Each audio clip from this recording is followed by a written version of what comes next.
Hello प्यारे बच्चों। आज हम आपकी क्लास 9 साइंस का नया चैप्टर शुरू कर रहे हैं 6 ऊतक। इंग्लिश में इसको टिश्यूज़ बोलते हैं। टिश्यूज़ बहुत ही इंटरेस्टिंग है ना, और आपको आनंद आएगा। देखो, अब मैं एक छोटा सा उदाहरण देता हूँ आपको, है ना। जैसे ऐसे समझो कि आपको किसी चींटी ने काटा ना, आपको चींटी ने काटा।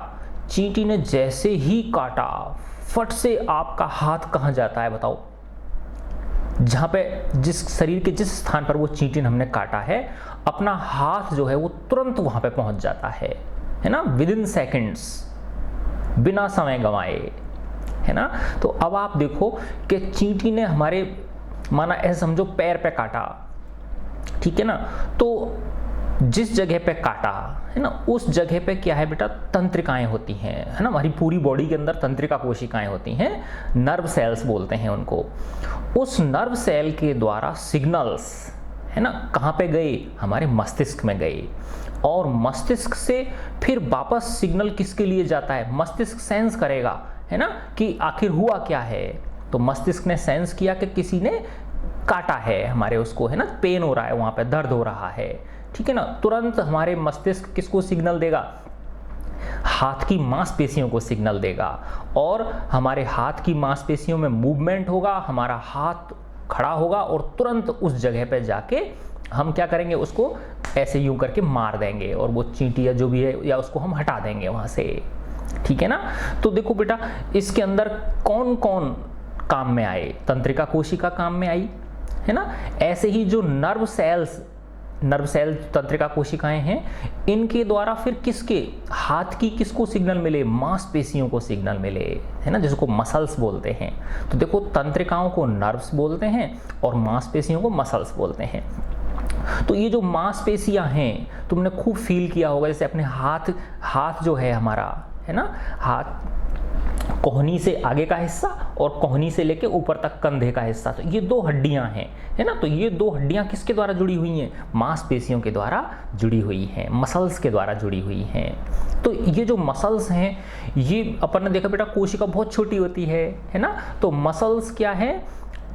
एक समान प्रकार की कोशिकाओं का एक ग्रुप है, एक समूह है ना। तभी वो कोशिकाएं संयुक्त होकर किसका रूप बना लिया उन्होंने? मसल्स का रूप बना लिया, है ना। तभी हमारे हाथ में मूवमेंट होता है, पैरों में मूवमेंट होता है। अब देखो, तुमने जैसे ही सोचा कि मुझे यहाँ से उठना चाहिए, तो तुरंत हमारी मांसपेशी, जो पैर की मांसपेशियां हैं, जो घुटनों वाली, उनको संकेत मिलता है, और हम तुरंत क्या हो जाते हैं? खड़े हो जाते हैं, है ना। तो वो जो मांसपेशी है हमारी घुटनों वाली, तो वो मांसपेशियां एक विशेष प्रकार की कोशिकाओं से बनी होती हैं, है ना। तो ये जो एक ग्रुप है कोशिकाओं का, जो किसी स्पेसिफिक कार्य को करने के लिए बनता है, उसको हम ऊतक बोलते हैं, है ना। यानी एक ही प्रकार की कोशिकाएं जो किसी विशेष कार्य संपादन करने के लिए क्या होती हैं? इकट्ठी हो जाती हैं, और किसी एक विशेष संरचना का निर्माण कर लेती हैं। ऐसे जैसे तंत्रिका कोशिका का बताया था मैंने आपको, तो हमारे पूरे शरीर के अंदर तंत्रिका कोशिकाओं का जाल फैला हुआ है। तो वो तंत्रिका कोशिकाएं आपस में क्या हो जाती हैं? ग्रुप हो जाती हैं, है ना, समूहित हो जाती हैं वो, और वो एक रास्ते का निर्माण करती हैं, मस्तिष्क तक रास्ते का निर्माण करती हैं, ठीक है ना। तो और देखो बेटा, जैसे हृदय, देखो बहुत ही मस्त चीज बताता हूँ आपको। हमारा हार्ट है, हृदय जो है दिन रात धड़कता रहता है, एक सेकंड के लिए भी नहीं रुकता। जब से हमारा जन्म होता है और जब तक हमारी मृत्यु होती है, हार्ट जो है वो अनवरत रूप से कंटिन्यूअस क्या करता रहता है? पंप करता रहता है, धड़कता रहता है। अब ये जो हृदय धड़क रहा है ना, तो ये क्यों धड़क रहा है बताओ? क्योंकि बेटा, इसमें हृदय के अंदर हृदय की मांसपेशियां होती हैं, है ना, हार्ट मसल्स होती हैं, जो उस हृदय को संकुचित करती हैं और शिथिल करती हैं। संकुचित का मतलब होता है उसको प्रेस करना, दबाना, कॉन्ट्रैक्ट करना उसको, और शिथिल का मतलब होता है रिलैक्स करना, उसको ढीला करना। तो इसीलिए वो जो हृदय है वो लब डब करता रहता है ना। तो अनवरत रूप से वो मांसपेशियां क्या कर रही हैं? अपना कार्य कर रही हैं। तो वो मांसपेशियां क्या हैं, है ना, किससे बनी है बताओ? वो सेल्स से बनी हुई हैं, कोशिकाओं से बनी हुई हैं, और वो विशेष प्रकार की कोशिकाएं जो हैं, तो यानी जो मांसपेशी की जो कोशिका होगी वो तंत्रिका कोशिका से अलग होगी, समझे नहीं समझे? ऐसे ही हड्डियों की जो कोशिकाएं होंगी वो अलग होंगी।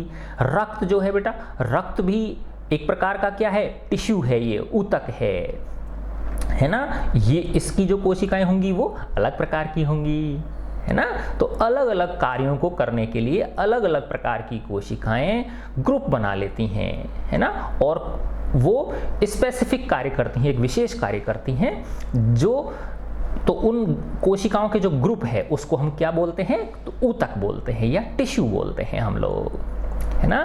तो अच्छा, अब देखो कि कुछ चीज़ें ऐसी हैं, आपने सोचा है ना कि मुझे खड़े होना है, आप खड़े हो गए, यानी मांसपेशियां जो घुटनों की मांसपेशियां हैं, है ना, उन पे उनको सिग्नल मिला, उन्होंने कार्य किया और आप खड़े हो गए। आपने सोचा चलना है तो आप चल दिए, ठीक है ना, मांसपेशियों की वजह से आपकी गति आगे बढ़ जाती है, ठीक है ना। आपने सोचा मेरा हाथ खड़ा हो तो आपने हाथ खड़ा कर लिया, नीचा हो तो हाथ नीचा हो गया। लेकिन क्या आपके सोचने से, क्या सारी मांसपेशियां आपके सोचने पे डिपेंड करती हैं? क्या आपके सोचने से ही कार्य करती हैं वो? नहीं। देखो मैं अभी एक उदाहरण देता हूँ आपको। हार्ट की जो मसल्स हैं वो आपका कहना नहीं मानती हैं ना। अगर आप सोचो मेरी हार्ट की मांसपेशियां काम करना बंद कर दें, मत वो करो, आप मत तो संकुचित हो, मत शिथिल हो, तो क्या आपकी बात मानेंगी? वो नहीं मानेंगी, कभी नहीं मानेंगी वो, है ना। तो वो उन पे आपका नियंत्रण नहीं है। नहीं तो ऐसे तो हर कोई सोच लेता कि बस मेरी मांसपेशी जो है ना, हृदय की मांसपेशी सिकुड़ना और फैलना बंद कर दे तो हृदय बंद हो जाता, फिर आदमी की मृत्यु हो जाती। ऐसे तो फिर तो सोचने से ही सारा गड़बड़ हो जाता कि नहीं हो जाता, है ना। तो कुछ चीज़ें ऐसी हैं, ऐसे ही जैसे ये है बेटा, रक्त का संचार है, ये आपके कहने का वो नहीं, वेट नहीं करता, पूरी उसमें चलता रहता है। ऐसे ही श्वसन क्रिया है मांस इनकी, फेफड़ों की, तो हम सांस लेते हैं तो फेफड़े फूलते हैं, सांस बाहर निकालते हैं फेफड़े सिकुड़ते हैं। तो ये आपकी बात मानती हैं क्या फेफड़ों की मांसपेशियां? नहीं मानती। फेफड़ों की मसल्स जो हैं वो भी आपकी बात नहीं मानती। तो कुछ ऐच्छिक होती हैं, कुछ अनैच्छिक होती हैं, ठीक है ना, हमारी इच्छा पर डिपेंड करती हैं। कुछ हमारी इच्छा से क्या होती हैं, स्वतंत्र होती हैं। तो अंत में बेटा बात यही है कि ये जो टिश्यू है ये आखिर है क्या चीज़। टिश्यू आया समझ में कि हमारा शरीर किससे मिलके बना हुआ है, कोशिकाओं से मिलके बना हुआ है। अब कोशिका क्या है, बहुत छोटी इकाई होती है ना। तो अब वो छोटी इकाई अकेला तो कुछ काम कर नहीं सकती, तो उसको कोई विशेष काम करने के लिए, है ना, उनको ग्रुप बनाना पड़ता है ना, वो इकट्ठी हो जाती हैं और किसी विशेष अंग तंत्रों का वो निर्माण कर लेती हैं, ठीक है ना। जैसे फेफड़ा है हमारा, है ना, या हमारी जो वृक्क है, किडनी है, तो किडनी में क्या कार्य होता है, छानने का कार्य होता है ना, सफाई करती हैं वो, जो क्या नाम है, अपशिष्ट होते हैं उनको हमारे शरीर से बाहर निकालने का। तो उसकी कोशिकाएं विशेष प्रकार की होंगी जो कि इस कार्य में क्या हो, परफेक्ट हो, एफिशिएंट हो इस कार्य को करने के लिए, है ना। तो आगे ना समझ में कि टिश्यू आखिर है क्या चीज़, ठीक है। तो अब देखो अपन इसको मैं पढ़ूंगा और इसमें बेटा कुछ इंग्लिश की, वो हिंदी के कुछ शब्द ऐसे हैं जो थोड़े से क्लिष्ट हैं समझने में, तो उनके साथ के साथ मैं क्या बोलता जाऊंगा, आपको इंग्लिश के मीनिंग्स भी बोलता जाऊंगा, तो उनको भी आप अलग से नोट कर सकते हो, ठीक है। हमने पिछले अध्याय में पढ़ा कि सभी जीवित प्राणी या पौधे कोशिकाओं के बने होते हैं, सेल्स के बने होते हैं, है ना, चाहे वो एनिमल्स हों चाहे वो प्लांट्स हों, ठीक है। एक कोशिकीय जीवों में जो यूनिसेलुलर ऑर्गेनाइज्म होते हैं, जीव को इंग्लिश में क्या बोलते हैं, ऑर्गेनाइज्म, उनमें सभी मौलिक कार्य एक ही कोशिका द्वारा की, तो सिंगल सेल है उनके अंदर, तो सारे के सारे जो भी मौलिक कार्य होंगे, फंडामेंटल जो उसके वर्क्स होंगे, वो सब सिंगल कोशिका ही करेगी, सीधी सी बात है। जैसे कि अमीबा में एक ही कोशिका द्वारा गति भी होती है, मूवमेंट भी होता है, वही सिंगल कोशिका भोजन लेने की क्रिया करती है, वही गैसीय बिन में गैसियस एक्सचेंज भी वही करती है ना, ऑक्सीजन लेना और कार्बन डाइऑक्साइड छोड़ना तथा उत्सर्जन क्रिया, जो अपशिष्टों को बाहर निकालने की क्रिया तो ये सिंगल सेल ही करती है। ये सारा का सारा कार्य कौन करती है, सिंगल सेल ही करती है। लेकिन जैसे मानव है, मानव कितना जटिल तंत्र है, तो उसके लिए सिंगल सेल से काम थोड़ी चल सकता है, उसके अंदर तो वैसे ही असंख्य सेल हैं, है ना। तो सेल आपस में क्या होंगी, ग्रुप होंगी, ठीक है। लेकिन यही कहना चाह रहे हैं ये देखो, लेकिन बहुकोशिक जीवों में जो मल्टी सेल्यूलर ऑर्गेनाइज्म हैं उनके अंदर लाखों कोशिकाएं होती हैं। इनमें से अधिकतर कोशिकाएं कुछ विशिष्ट कार्यों, स्पेसिफिक फंक्शंस, विशिष्ट कार्य यानी स्पेसिफिक फंक्शंस को ही संपन्न करने में सक्षम होती हैं। प्रत्येक विशेष कार्य कोशिकाओं के विभिन्न समूहों द्वारा किया जाता है, वेरियस ग्रुप्स के द्वारा किया जाता है। कोशिकाओं के ये समूह एक विशिष्ट कार्य को ही अति दक्षता पूर्वक संपन्न करने के लिए सक्षम होते हैं, है ना। अब किडनी की जो कोशिकाएं हैं वो किडनी का काम करने के लिए ना, छानने के लिए जो है ना वो दक्ष हैं। उनसे तुम वो वाला काम कराओगे, मांसपेशियों वाला काम कराओगे तो नहीं करेंगी वो, है ना, उतना दक्षतापूर्वक वो नहीं कर पाएंगी, है ना। तो कोशिकाओं के ये जो समूह हैं ये एक विशिष्ट कार्य को ही अति दक्षतापूर्वक संपन्न करने के लिए सक्षम होते हैं। मनुष्यों में पेशीय कोशिका जो मस्कुलर सेल्स होती हैं वो फैलती और सिकुड़ती हैं। फैलने का मतलब होता है रिलैक्स होना और सिकुड़ने का मतलब होता है कॉन्ट्रैक्ट होना, जिससे गति होती है, मूवमेंट होता है। ऐसे ही तंत्रिका कोशिकाएं जो नर्व सेल्स होती हैं, है ना, वो संदेशों, सिग्नल्स की वाहक होती हैं, उनको ले जाने का कार्य करती हैं। ऐसे ही रक्त क्या कार्य करता है, ऑक्सीजन को, भोजन को और हार्मोन्स और अपशिष्ट पदार्थों का क्या करता है, ये वहन करता है, ट्रांसपोर्ट करता है। पौधों में वाहक नलियों, है ना, पौधों के अंदर क्या होते हैं, वस्कुलर बंडल्स होते हैं, वाहक नलियां होती हैं बेटा, है ना। जैसे पौधे का जो तना होता है, तने के अंदर कुछ वाहक नलियां जैसी होती हैं, तो उनसे क्या होता है, नीचे जमीन से पौधा क्या लेता है बेटा, पानी लेता है ना। तो अब पौधा जो पानी ले रहा है वो नीचे जमीन से आ रहा है और ऊपर तक जा रहा है, टहनी तक, टुगली तक जा रहा है उसकी तक, समझ रहे हो ना आप लोग। तो इसका मतलब क्या है, छोटी छोटी बारीक बारीक नलियां हैं जिनमें से होके क्या जा रहा है, जो भूमि के अंदर से जल अवशोषित किया है उसने, पौधे ने जल किया है, खनिज लवण जो अवशोषित किए हैं वो ऊपर तक, यानी पूरे प्लांट की बॉडी तक जा रहे हैं, पूरे पेड़ की शरीर तक, एक एक अंग तक पहुंच रहे हैं वो, ठीक है ना। तो वो उन नलियों के माध्यम से होते हैं, ठीक है ना, जिनको क्या बोलते हैं, वाहक नलियां, वास्कुलर बंडल्स। और दूसरा, जैसे अब मेनली पौधे में भोजन कौन बनाता है, पत्तियां बनाती हैं। तो अब भोजन तो पूरे पौधे को चाहिए कि नहीं चाहिए, पौधे की जितनी भी कोशिकाएं हैं, जो जीवित कोशिकाएं, सबके लिए चाहिए। मृत कोशिकाओं की बात को छोड़ दो, जैसे मृत कोशिका पौधे में कहाँ होती हैं, जो बाहर उसकी लेयर होती है, आउटर जो लेयर होती है, एपिडर्मिस जिसको बोलते हैं, उसको छोड़ के बाकी सब जगह लिविंग सेल्स हैं, तो सबको भोजन की जरूरत है। तो इसी प्रकार पत्तियां जो भोजन बनाती हैं या जहाँ पौधे में भोजन बनता है, वो भोजन भी प्लांट के पूरे शरीर में पहुंचना चाहिए, नहीं चाहिए, पौधे के उस पेड़ या पौधे के पूरे शरीर में पहुंचना चाहिए। तो वो भी एक कुछ वाहक नलियों के माध्यम से होता है, जो हम आगे पढ़ेंगे। जाइलम और फ्लोएम होते हैं, टिश्यूज होते हैं, ये भी ऊतक होते हैं, ठीक है ना। तो पौधों में जो ये वाहक नलियों से संबंधित जो कोशिकाएं हैं, वस्कुलर बंडल से संबंधित जो कोशिकाएं हैं, वो क्या करती हैं, भोजन और पानी को एक जगह से दूसरी जगह ले जाती हैं। अतः बहुकोशिक जीवों में श्रम विभाजन होता है। जो मल्टी सेल्यूलर ऑर्गेनाइज्म होते हैं उनमें डिवीजन ऑफ लेबर मतलब सबने काम बांट रखे हैं, इसका ये काम, इसका ये काम, इसका ये काम, ठीक है ना। जैसे ब्लड का कार्य अलग है, ऑक्सीजन को, है ना, और जो अपशिष्ट पदार्थ हैं उनको, भोजन को, हार्मोनों को पूरे शरीर में ले जाना, है ना, पूरे शरीर में उनका ट्रांसपोर्ट करना। ऐसे मसल्स के अलग कार्य हैं, हड्डियों के अलग कार्य हैं, ठीक है ना, तंत्रिका कोशिकाओं के अलग कार्य हैं, ठीक है ना। तो यही कहना चाह रहे हैं, ये तो श्रम विभाजन है, इनमें डिवीजन ऑफ लेबर है।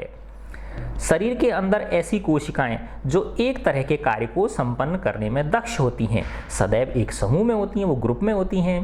इससे ज्ञात होता है कि शरीर के अंदर एक निश्चित कार्य एक निश्चित स्थान पर कोशिकाओं के एक विशिष्ट समूह, स्पेशल ग्रुप के द्वारा संपन्न किया जाता है। आगे ना बात समझ लो, कोशिकाओं का यह समूह ऊतक कहलाता है ना। तो ये जो समूह है कोशिकाओं का, यही टिश्यू बोलते हैं उनको, है ना। तो group of cells is called tissue.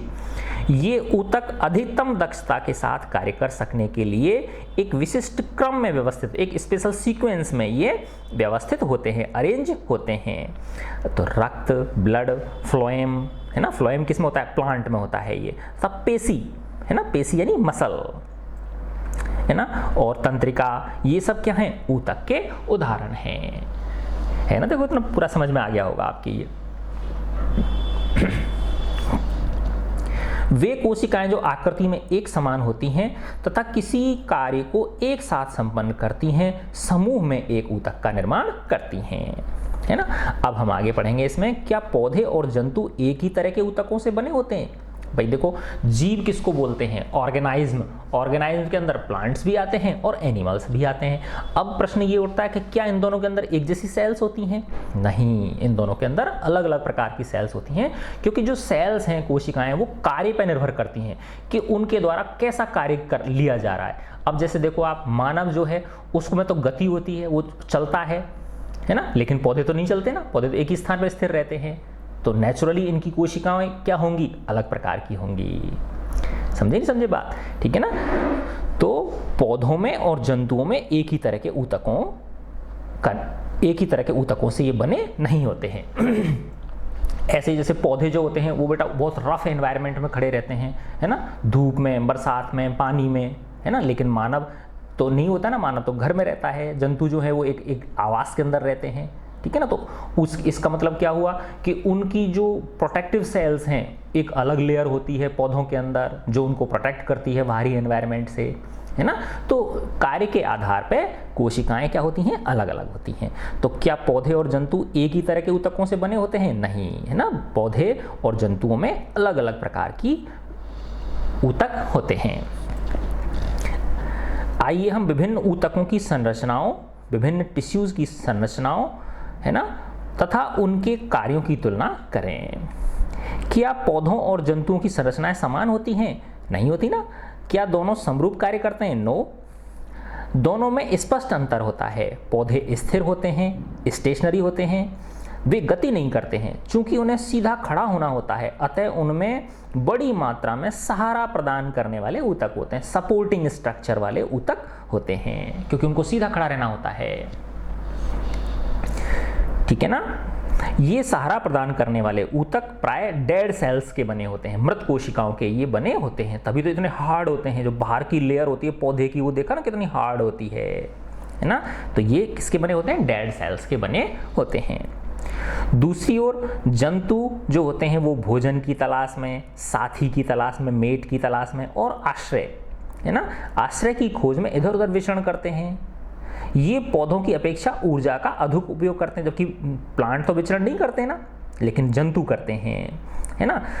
इसी प्रकार ये पौधों की अपेक्षा ऊर्जा का अधिक उपयोग करते हैं। तो पौधे तो एक ही स्थान पर स्थिर हैं, वो तो देखो जो जितना ज़्यादा काम करेगा, जिसका जितना ज़्यादा कॉम्प्लेक्स सिस्टम होगा, उतनी ज़्यादा ऊर्जा की जरूरत होगी उसको। तो नेचुरली क्या है, जो एनिमल्स हैं उनको ऊर्जा की ज़्यादा आवश्यकता होती है, किसकी तुलना में? प्लांट्स की तुलना में। जंतुओं के अधिकांश ऊतक जीवित होते हैं, है ना। तो जंतु जो हैं इनके अंदर डेड सेल्स नहीं होती हैं। अधिकांश जो सेल्स होती हैं या जो ऊतक होते हैं वो कैसे होते हैं? जीवित होते हैं, लिविंग सेल्स होती हैं, लिविंग टिश्यूज होते हैं। जबकि हमने देखा ना कि पौधे जो होते हैं, जो पौधे में जो बाहरी हिस्सा होता है उसका, वो कितना हार्ड होता है ना। तो वो क्या है? सब डेड सेल्स से बना होता है वो। अब हम देखते हैं कि जंतु और पौधों के बीच उनकी वृद्धि के प्रतिरूप में, वृद्धि का पैटर्न जो है उनका, जो ग्रोथ का पैटर्न है, में एक और भिन्नता है ना। तुमने कभी नोट किया बच्चों कि जो पौधे होते हैं बेटा, है ना, तो वो पौधा ऊपर से बढ़ता है, जो टिप होती है उसकी, है ना, जो ऊपर का, जो सबसे ऊपर का जो हिस्सा होता है वो ही जल्दी जल्दी बढ़ता है। वो समझ रहे हो ना आप बात? तो ऐसे ही ऊपर टिप पे वृद्धि होती है और ऐसे उसकी जो नीचे जड़ें होती हैं वो भी नीचे बढ़ती हैं। तो मेनली जो ऊपर का शीर्ष है उसका पौधे का, वो जल्दी जल्दी बढ़ता है, और जो जड़ें हैं उसकी, नीचे वाला जो नीचे का टिप है वो जल्दी जल्दी बढ़ता है। ठीक है ना। तो परंतु जंतु और पौधों के बीच उनकी वृद्धि के प्रतिरूप में एक और भिन्नता है। पौधों की वृद्धि कुछ क्षेत्रों में ही सीमित रहती है। सीमित का मतलब लोकलाइज्ड, जबकि इसका मतलब क्या है कि मेन रूप से जो कुछ स्थान हैं पौधे के, उन्हीं में ही वृद्धि होती रहती है ना। जैसे शीर्ष वाला बताया मैंने आपको, या नीचे जड़ वाला बताया, ठीक है ना। जबकि जंतुओं में ऐसा नहीं होता। जंतुओं में क्या एक समान रूप से सारी तरफ वृद्धि होती है। पौधों के कुछ ऊतक जीवन भर विभाजित होते रहते हैं। जैसे देखा हो ना, पौधों की जो पत्तियां होती हैं, है ना, वो टूटती जाती हैं, नई पत्तियां बनती रहती हैं उनमें से, है ना, और वो जो शीर्ष है उसका बढ़ता ही चला जाता है। तो कुछ ऊतक जीवन भर विभाजित होते रहते हैं। लेकिन मानव में क्या है बेटा कि जब बच्चा छोटा होता है ना, फिर तब तक उसकी कोशिकाएं विभाजित होती रहती हैं, बड़ा होता जाता है ना। और जैसे ही मनुष्य वयस्क होता है ना, तो कोशिकाएं विभाजित होना फिर क्या हो जाती है, रुक जाती हैं।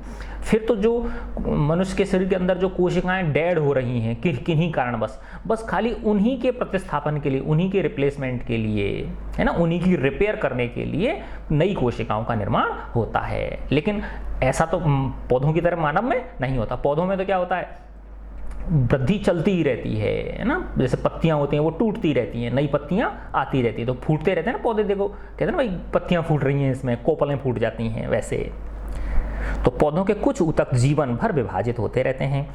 ऐसे ऊतक कुछ क्षेत्रों में ही सीमित रहते हैं। तो पौधे वाले जो हैं वो कुछ ही एरियाज में क्या रहते हैं, लोकलाइज्ड रहते हैं, है ना।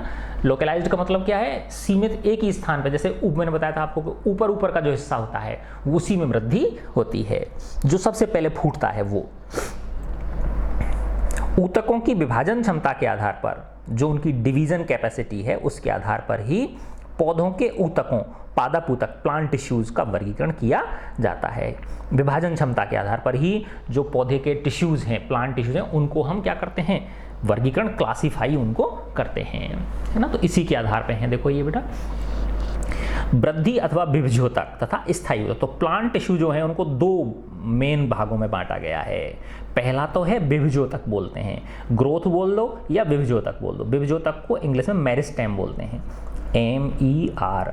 MERISTEM, मेरिस्टेम, है ना। और स्थायी ऊतक ये परमानेंट टिश्यू, परमानेंट, ठीक है, ये परमानेंट टिश्यू हो गए। तो ये मेनली जो प्लांट टिश्यू है उनको इन दो भागों में हम बांटते हैं। एक तो हो गया विभजोतक, है ना। विभजोतक का मतलब क्या है, देखो इसका संधि विच्छेद करो आप, विभाजन प्लस ऊतक। तो ऐसे ऊतक जो विभाजित होते रहते हैं। तो मैंने बताया था कहाँ पे होते हैं, बताओ। वो ज़्यादातर बेटा वो जो पौधे का, हालांकि 3 जगह होते हैं, इसमें आगे बताया गया है। तो जहाँ वृद्धि होती रहती है उसमें से, पौधे में से मेनली कौन सा हिस्सा होता है, एक तो ऊपर का हिस्सा होता है उसका, है ना। और फिर कुछ क्या, पौधा गोलाई में भी तो बढ़ता है ना वो, है ना, जो उसका परिधि है वो भी बढ़ती है उसकी, ठीक है ना। और उसके बाद आते हैं स्थायी ऊतक। जंतुओं में जो एनिमल्स होते हैं, जंतुओं में कोशिका वृद्धि अधिक एक रूप होती है, यूनिफॉर्म होती है वो। अतः जंतुओं में विभाजित तथा अविभाजित क्षेत्रों की कोई निश्चित सीमा नहीं होती है। अंगों और अंग तंत्रों का संरचनात्मक संगठन जटिल पौधों की अपेक्षा जटिल जंतुओं में अति विशिष्ट तथा सीमित होता है। तो जो जटिल जंतु होते हैं, एनिमल्स होते हैं, उनमें वो स्पेशलाइज्ड होता है और लोकलाइज्ड होता है। अतः मूल अंतर जीवधारियों के दो महत्वपूर्ण समूहों के जीवन यापन के विभिन्न तरीकों को दर्शाता है। तो जीवधारी में प्लांट और एनिमल दोनों आ गए, तो इनमें डिवीजन किसके आधार पर हो रहा है, जीवन यापन के विभिन्न तरीके, कि भाई पौधा किस तरह से जीवन यापन कर रहा है और जो एनिमल्स हैं वो किस तरह से अपना जीवन यापन कर रहे हैं, विशेषकर इनके भोजन करने की प्रक्रिया में। संरचनात्मक संगठन एक ओर पौधों के गतिहीन अस्तित्व तथा दूसरी ओर जंतुओं के प्रचलन के लिए अंग तंत्रों के विकास हेतु विभिन्न प्रकार से अनुकूलित होते हैं, है ना। तो क्या बेटा, पौधे को तो एक ही जगह पे स्थिर रहना है जिंदगी भर, है ना, लेकिन जो जंतु हैं वो उनको तो क्या करना है, गति करना है। तो जंतुओं में गति करने वाले जो टिश्यूज हैं वो ज़्यादा विकसित होते हैं। समझे बात, क्या होते हैं वो, ज़्यादा विकसित होते हैं। अब अपन करते हैं जटिल जंतुओं तथा पौधों के संदर्भ में अब हम ऊतकों की अवधारणा के बारे में विस्तृत चर्चा करते हैं। अब देखो बेटा, एक वो दिखाया गया, जैसे ये जार है, क्या है, ये जार है, इसमें ये पानी भरा हुआ और इस पर ये प्याज रख दिया, क्या रख दिया, एक प्याज रख दिया, ठीक है ना। और ये क्या है, प्याज की वो होती है ना जो जड़ सी दिखती है अपने को, वो है ये, ठीक है ना। तो दोनों सेम हैं ये। फिर एक में क्या किया, कुछ दिन बाद ये जो है इनका कैंची से ये जो टिप है इसकी, है ना, टिप का मतलब जो उसका शीर्ष है, ये जो धागेनुमा संरचना निकल रही है ना, इसकी जो जड़ सी निकल रही है, इनकी टिपों को काट दिया, है ना। फिर देखा तो जिसकी टिप को काटा, है ना, उसकी वृद्धि रुक गई और जिसकी टिप को नहीं काटा था उसकी वृद्धि चालू थी। इसका मतलब मेन रूप से वृद्धि कहाँ पे हो रही है, टिप पे हो रही है। टिप यानी शीर्ष जो है उसका, है ना, जो बिल्कुल जो नुकीला हिस्सा होता है उसका, उस जगह पर वृद्धि हो रही। तो यही इसमें बताने की कोशिश की गई है। तो विभज्योतक है ना, मेरिस्टेमेटिक टिश्यू, क्या बोलते हैं इसको, मेरिस्टेम्स बोला था ना मैंने ऊपर, तो मेरिस्टेमेटिक बोल दो या मेरिस्टेम्स बोल दो, मेरिस्टेमेटिक टिश्यूज है ना। तो इस क्रियाकलाप से अपने समझ में आ जाएगा। प्याज के मूल में वृद्धि, मूल यानी जड़ है ना, रूट।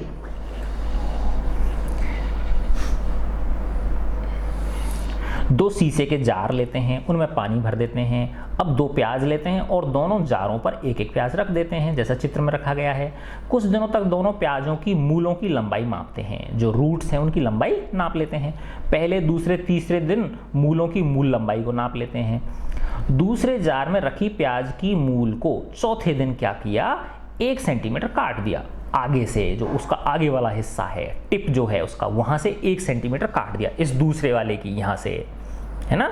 तो देखो इसकी वृद्धि रुक गई नहीं, देखो ये थोड़ी ज्यादा लंबी लिख रही है आपको और ये क्या दिख रही है, छोटी दिख रही है ना। इसका मतलब इसकी वृद्धि जो थी वो क्या हो गई, रुक गई, क्योंकि उनको डैमेज कर दिया ना अपन ने।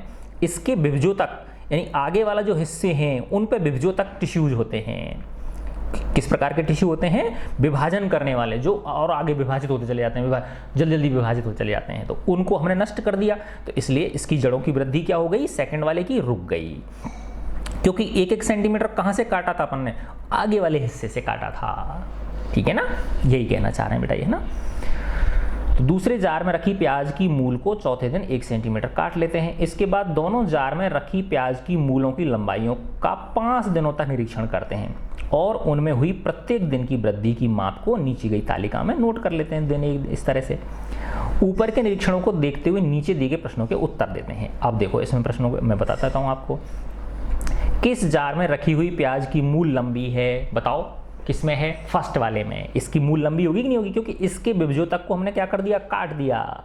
इसके जो टिप थी, रूट की जो टिप थी, उसके जो सेल्स थी, सेल्स ग्रुप होके जो टिश्यूज बन गए थे, उन टिश्यूज को क्या कर दिया हमने, काट दिया, है ना। तो किस जार में रखी हुई प्याज की मूल लंबी है, इस फर्स्ट जार में। दूसरा है, हमारे द्वारा मूल के ऊपरी हिस्से को काट लेने के बाद भी क्या वह वृद्धि करती रहती है ना। वृद्धि रुक जाती है, लगभग रुक जाती है, थोड़ी थोड़ी वृद्धि उसमें होती है, होती तो है लेकिन बहुत कम वृद्धि होती है। फिर है, जब हम जार 2 में रखी प्याज की मूल के ऊपरी हिस्से को काटते हैं तो वे वृद्धि करना बंद क्यों कर देती हैं, वृद्धि कर देंगे, क्यों कर देंगे, वही आगे ना बात, क्योंकि हमने इसके विभज्योतक जो टिश्यूज हैं उनको क्या कर दिया, काट दिया, है ना। ऊपरी हिस्सा मतलब ये इसका जो अपर पार्ट है ना, ठीक है ना, लास्ट वाला जो पार्ट है, ऐसे समझो आप इसको। ठीक है, तो क्लियर हुआ कि नहीं हुआ बेटा, यही चीज देखो इसमें समझाई गई है। पौधों में वृद्धि कुछ निश्चित क्षेत्रों में होती है, कुछ स्पेसिफिक रीजन्स होते हैं उसके, उन्हीं में होती है। ऐसा विभाजित ऊतकों के उन भागों में पाए जाने के कारण होता है, क्योंकि उन भागों में किस प्रकार के ऊतक पाए जाते हैं, विभाजित वाले, यानी विभाजित ऊतक का मतलब विभज्योतक, मेरिस्टेमेटिक टिश्यूज उसमें पाए जाते हैं। ऐसे ऊतकों को विभज्योतक, मेरिस्टेमेटिक टिश्यू भी कहा जाता है। ये विभज्योतक किस भाग में स्थित होते हैं, है ना। तो अब ये इसमें दिखाया गया, देखो 3 हिस्सों में होते हैं बेटा। ये जो विभज्योतक हैं ये कितने, 3 पार्ट्स में मिलते हैं हमको। देखो ये इसकी ऊपरी टिप हो गई कि नहीं हो गई, ये क्या है, इसकी ऊपरी टिप है, इसको बोलते हैं शीर्षस्थ विभज्योतक, एपिकल मेरिस्टेम। क्या बोलते हैं इसको, एपिकल, APICAL, एपिकल मेरिस्टेम। फिर है ये देखो पार्श्व विभज्योतक, है ना, ये इस तरह के। तो देखो बेटा ये वाला जो है शीर्षस्थ जो विभज्योतक है, ये पौधे की ऊपर की ओर, है ना, वर्टिकल जो हाइट है उसकी, उसमें वृद्धि के लिए उत्तरदायी है ये, ठीक है ना। और ये जो पार्श्व विभज्योतक है, जो साइड वाला है ना, इससे क्या बढ़ेगी, इसकी गोलाई बढ़ेगी। क्या बढ़ेगी, इसकी गोलाई बढ़ेगी इसकी, है ना, या मोटाई मान लो आप। तो शीर्षस्थ विभज्योतक जो है, एपिकल मेरिस्टेम, वो पौधे की लंबाई में वृद्धि के लिए रेस्पॉन्सिबल है।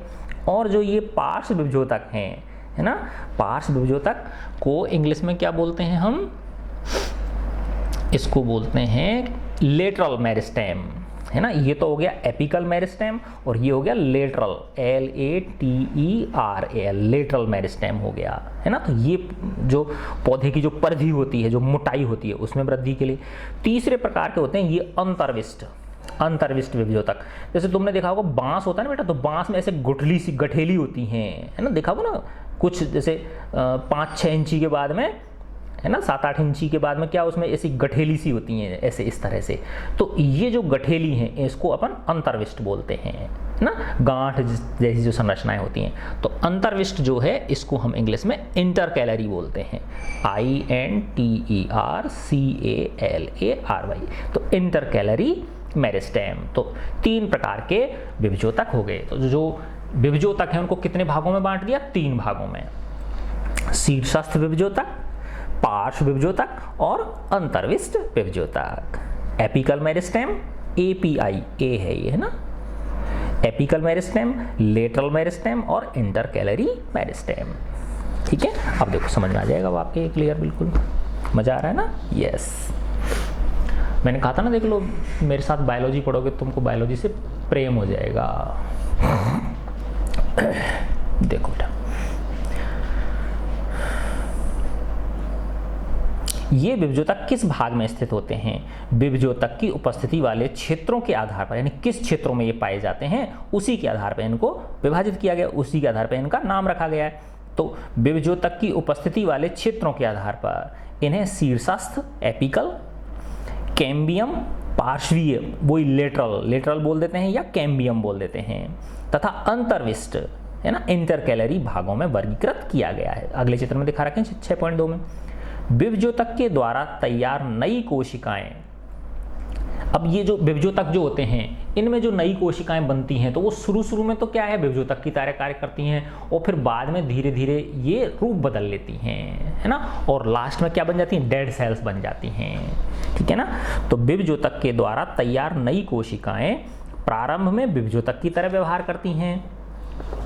प्रारंभ में तो कैसे होती हैं, वो विभजोतक की तरह ही होती हैं, ठीक है ना। लेकिन जैसे ही ये बढ़ती है ना, ग्रो करती हैं और मैच्योर होती हैं, परिपक्व होती हैं, ग्रो करती हैं जैसे ही ये और मैच्योर होती हैं, परिपक्व होती हैं, इनके गुणों में धीरे धीरे परिवर्तन होता है और ये दूसरे ऊतकों के घटकों के रूप में विभाजित होती हैं और ये दूसरे प्रकार के ऊतकों के घटक कंपोनेंट्स के रूप में डिवाइड हो जाती हैं, यानी दूसरे ऊतकों का रूप धारण कर लेती हैं। ठीक है। प्ररोह, प्ररोह किसको बोलते हैं, जो ऊपर का हिस्सा होता है, टिप जो होती है ना, ग्रोइंग टिप्स। प्ररोह को इंग्लिश में क्या बोलते हैं, ग्रोइंग टिप्स, है ना। तो देखो कई बार हिंदी को समझने के लिए इंग्लिश का प्रयोग लेना पड़ता है हमको, है ना, ग्रोइंग टिप्स।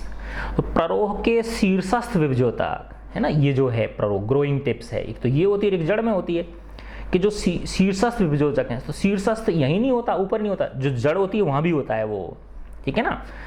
तो प्ररोह के शीर्षस्थ विभजोतक जड़ों एवं तनों की वृद्धि वाले भाग में विद्यमान रहते हैं। आगे ना देख लो, ठीक है ना।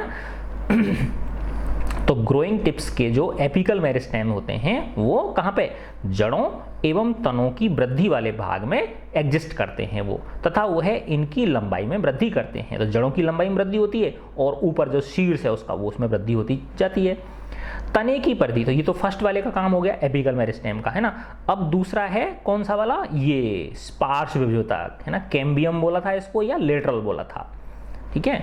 तने की परिधि, तने की परिधि या मूल में वृद्धि, तो तने की परिधि में वृद्धि हो, है ना, या मूल की परिधि में वृद्धि हो, ये पार्श्व विभजोतक कैम्बियम के कारण होती है, लेटरल मेरिस्टेम की वजह से होती है। तो जो घेरा बढ़ेगा, इसका मोटाई बढ़ती है, देखो ना, पौधा पहले पतला होता है फिर धीरे धीरे मोटा, तना मोटा हो जाता है, होता जाता है, होता जाता है, होता जाता है ना। तो इन वाले मेरिस्टेम्स की वजह से होता है, लेटरल मेरिस्टेम या कैम्बियम की वजह से वो होता है। अब तीसरे नंबर पे क्या है, अंतर्विष्ट विभजोतक। अंतर्विष्ट विभजोतक कुछ पौधों में पर्वसंधियों, है ना, तो पर्वसंधि मैंने बताया ना, जो गठेली होती हैं बांस में, बांस देख लो या गन्ना देख लो, और कई पौधों में भी नजर आ जाती हैं वो, है ना। तो इनको क्या बोलते हैं, नोड्स बोलते हैं। पर्वसंधियों को इंग्लिश में क्या बोलते हैं, नोड्स, NODES, नोड, NODES, ठीक है। तो ये जो अंतर्विष्ट विभजोतक हैं, इंटरकैलरी जो मेरिस्टेम्स हैं, ये कुछ पौधों में पर्व संधियों के पास पाए जाते हैं, जो उनके नोड्स होते हैं उनके पास ये पाए जाते हैं। विभज्योतक की कोशिकाएं अत्यंत क्रियाशील होती हैं, तो ये बहुत ज़्यादा एक्टिव होती हैं, तभी तो ये डिवाइड होती जाती नहीं होती जाती हैं, है ना। तो पौधा जो है ना वो सबसे पहले मतलब कहाँ पे बढ़ता है, जो ऊपर का हिस्सा होता है वो ही बढ़ता जाता है, बढ़ता जाता है, बढ़ता जाता है ना, ठीक है ना। ऐसे जड़ जो होती है वो नीचे की तरफ बढ़ती चली जाती है। तो ये बहुत एक्टिव सेल्स होती हैं इसकी, मेरिस्टेम्स जो है ना ये इनकी। तो विभज्योतक की जो कोशिकाएं होती हैं, जो मेरिस्टेमेटिक सेल्स होती हैं, वो बहुत ज़्यादा एक्टिव होती हैं। उनके पास बहुत अधिक कोशिका द्रव्य है, डेंस साइटोप्लाज्म होता है इनके अंदर, है ना। कोशिका द्रव्य जो है ना, साइटोप्लाज्म जिसको पढ़ा था हमने कोशिका वाले में, तो बहुत डेंस होता है ना, बहुत अधिक इनके पास क्या होता है, साइटोप्लाज्म, क्योंकि जरूरत पड़ती है ना इनको। और पतली कोशिका भित्ति होती है, जो सेल वॉल होती है वो बहुत थिन होती है, स्पष्ट केंद्रक होता है और वेल डिफाइंड न्यूक्लियस होता है ना। तो देखो मेरिस्टेमेटिक सेल्स की क्या विशेषता हो गई बताओ। पहली तो ये हो गई बेटा कि इनके जो कोशिका द्रव्य, जो साइटोप्लाज्म है, वो बहुत डेंस होता है, कंसंट्रेटेड होता है। दूसरी बात, इनकी जो सेल वॉल होती है वो कैसी होती है, बहुत थिन होती है, पतली होती है। और जो इनका न्यूक्लियस है, केंद्रक है, वो कैसा होता है, वेल डिफाइंड होता है, उसकी बाउंड्रीज वगैरह बिल्कुल क्लियर होती हैं, यानी दिख जाएगा आपको उसमें, माइक्रोस्कोप में जैसे ही देखोगे तो स्पष्ट रूप से दिख जाएगा उसको आपको। इनके पास रसधानी नहीं होती है, वैक्यूल पढ़ा था ना मैंने, प्लांट सेल पढ़ाई थी आपको। वैक्यूल एक तरह से कोशिका के अंदर एक तालाब जैसी संरचना होती है, जिसके अंदर जो द्रव्य होते हैं, है ना, वो उनको स्टोर करके रखता है वो उस रसधानी में, है ना। तो अब ये जो मेरिस्टेमेटिक टिश्यूज की जो सेल्स हैं, विभज्योतक की जो कोशिकाएं हैं, उनमें रसधानी नहीं होती, है ना। हालांकि रसधानी जो है वो कोशिका का क्या होती है, एक बहुत बड़ा पार्ट होती है, बताया था ना, कईयों में तो 80% हिस्सा तक वैक्यूल घेर के रखती हैं, ठीक है ना। लेकिन ये जो मेरिस्टेमेटिक सेल्स हैं, टिश्यूज की जो सेल्स हैं, इनमें रसधानी नहीं होती, वैक्यूल नहीं होती, है ना। क्या हम सोच सकते हैं कि उनके पास रसधानी क्यों नहीं होती, क्योंकि रसधानी का काम क्या है, स्टोर करना है। लेकिन यहाँ तो स्टोर की कोई जरूरत ही नहीं पड़ रही ना, यहाँ तो क्या है, तुरंत आया और काम में लिया, क्योंकि बहुत जल्दी जल्दी यूज हो रही है कि नहीं हो रही है ये, है ना। जो विभज्योतक की कोशिकाएं क्या हो रही, बहुत जल्दी जल्दी विभाजित होती रहती हैं, डिवाइड होती रहती हैं ये, तो इनको स्टोर करने की जरूरत ही नहीं पड़ती। तो इसलिए इनके पास क्या नहीं होती, इनके पास वैक्यूल, रसधानी नहीं होती है, ठीक है ना। यही कहना चाह रहा, आप कोशिकाओं पर आधारित अध्याय में उल्लेखित रसधानियों के कार्यों का संज्ञान ले सकते हो, उनको आप पढ़ सकते हैं। अगर आप भूल गए हो तो वहाँ जाके आप इसको वापस से क्या कर सकते हो, पढ़ सकते हो, ठीक है। तो अब देखो बेटा, हम अगले वीडियो में ये पढ़ेंगे उस स्थायी ऊतक। तो देखो प्लांट में दो ही तरह के पढ़े थे ना अपन ने, प्लांट में मुख्य रूप से एक तो विभज्योतक और दूसरा स्थायी ऊतक, परमानेंट टिश्यू, है ना। अब परमानेंट टिश्यू को भी बेटा दो भागों में बांटा गया है ना। स्थायी ऊतक जो है इसको दो भागों में बांटा गया, एक है सरल स्थायी ऊतक, है ना, सिंपल परमानेंट टिश्यू। क्या है ये, सिंपल परमानेंट टिश्यू। और एक होता है जटिल स्थायी ऊतक, है ना। तो इसके अंदर पेरेन्काइमा, इसके अंदर मुख्य रूप से कौन से होते हैं, पेरेन्काइमा, ठीक है। क्लोरेन्काइमा पढ़ोगे तो बहुत अच्छा लगेगा फिर आपको, है ना। और फिर ये अपना क्या हो गया, सरल स्थायी ऊतक हो गया। फिर इसके बाद आते हैं जटिल स्थायी ऊतक। फिर क्या आते हैं, जटिल स्थायी ऊतक, complex permanent tissue, complex permanent tissue, है ना। इसके अंदर जाइलम और फ्लोएम आते हैं। इसके अंदर कौन कौन से आते हैं बेटा, जाइलम और फ्लोएम। बताओ, मैंने अभी बताया था ना शुरुआत में आपको, जाइलम और फ्लोएम क्या है, कि पौधे के को जमीन के अंदर से क्या लेना पड़ता है, पानी और जो खनिज लवण है उनका अवशोषण करना पड़ता है ना। तो जमीन से लेके पौधे के प्रत्येक जो पेड़ है, पेड़ या पौधा है, उसके प्रत्येक भाग तक उनको पहुंचाने के लिए इस प्रकार की ट्यूब्स जैसी चीजें होती हैं, है ना। अपन आगे पढ़ेंगे इसमें। तो ये क्या है, ये वाला जटिल, इनकी संरचना कैसी होती है, जटिल होती है, कॉम्प्लेक्स होती है, इसलिए इनको जटिल स्थायी ऊतक नाम दे दिया गया। दूसरा फिर बताया था मैंने आपको कि पौधे का जो भोजन है वो मुख्य रूप से पत्तियों पे बनता है, या जो उसका तने या शाखाएं, उनके अंदर अगर थोड़ा बहुत कोई वो है, क्या नाम है, क्लोरोफिल अगर है, क्लोरोप्लास्ट अगर है तो वो बना लेती हैं। तो लेकिन जरूरत तो पूरे शरीर को है, जरूरत क्या है, पूरी की पूरी बॉडी को है। तो उन भोजन बनाने वाले स्थानों से उस बने हुए भोजन को, है ना, पूरे बॉडी के अंदर ट्रांसपोर्ट करने का कार्य किसके द्वारा होता है? फ्लोएम के द्वारा होता है। तो जाइलम और फ्लोएम। तो जाइलम क्या है? मिट्टी के अंदर से, जमीन के अंदर से जल और खनिज लवणों को पौधे या पेड़ के प्रत्येक हिस्से तक पहुंचाना। ठीक है ना, आगे ना, तो ये किसका काम है? जाइलम का। बहुत इंपॉर्टेंट टिश्यू है बेटा ये पौधे का, ठीक है ना। और तो ये परमानेंट वाला टिश्यू है, स्थायी ऊतक है। और दूसरा क्या है? फ्लोएम। फ्लोएम क्या है? जो पौधे के अंदर जिन स्थानों में क्या बनता है? भोजन बनता है, ठीक है ना, उन स्थानों से पौधे द्वारा निर्मित भोजन को पौधे के प्रत्येक अंग तक पहुंचाना, वो कार्य किसके द्वारा होता है? फ्लोएम के द्वारा होता है। तो फ्लोएम किस में आ गया? परमानेंट टिश्यू में आ गया। तो जो सरल स्थायी ऊतक हैं, स्थायी ऊतक को दो भागों में तोड़ दिया, सरल स्थायी ऊतक और जटिल स्थायी ऊतक। तो सरल में पेरेन्काइमा, मुख्य रूप से पेरेन्काइमा और उसके 2-3 प्रकार हैं, वो आ जाते हैं। और इस जटिल में जाइलम और फ्लोएम आते हैं। इसके बाद फिर अपन प्लांट टिश्यू पूरा हो जाता है यहाँ पे। फिर इसके बाद अपन एनिमल टिश्यूज पढ़ते हैं। ठीक है बच्चों, गॉड ब्लेस यू ऑल बेटा।